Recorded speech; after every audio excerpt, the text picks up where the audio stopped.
விடுதலை புலிகளின் வலையமைப்பு தொடர்ந்து இயங்கி வருவதாக அமெரிக்க அரசாங்கம் அண்மையில் குற்றம் சுமத்தியிருந்தது.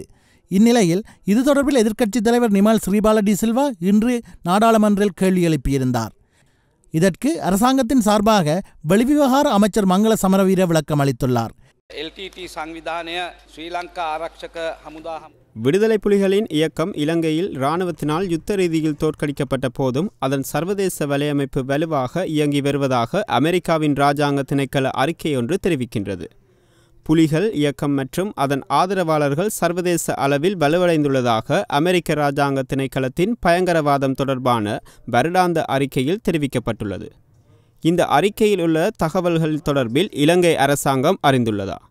புலிகள் இயக்கம் மீண்டும் தலை தூக்குவதை தடுக்க இலங்கை அரசாங்கம் தேசிய சர்வதேச அளவில் பயனுள்ள நடவடிக்கைகளை முன்னெடுத்துள்ளதா?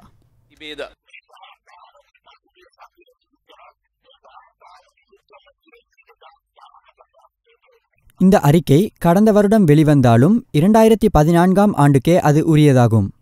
தற்போதைய எதிர்க்கட்சி தலைவர் கூட அமைச்சரவையில் இருந்த வருடத்தின் போது உலக பயங்கரவாதம் தொடர்பில் இந்த அறிக்கை வெளியிடப்பட்டது. இவ்வாறான அறிக்கை 2012, 2013 போன்ற வருடங்களிலும் விடுக்கப்பட்டுள்ளது. இலங்கை இராணுவம் யுத்த ரீதியில் பயங்கரவாதத்தை தோற்கடித்தாலும் பயங்கரவாதம் மீண்டும் தலை தூக்குவதற்கு அவர்கள் மேற்கொண்ட திட்டங்கள் தோல்வியில் முடிவடைந்துள்ளதாகவும் அந்த அறிக்கையில் கூறப்பட்டுள்ளது.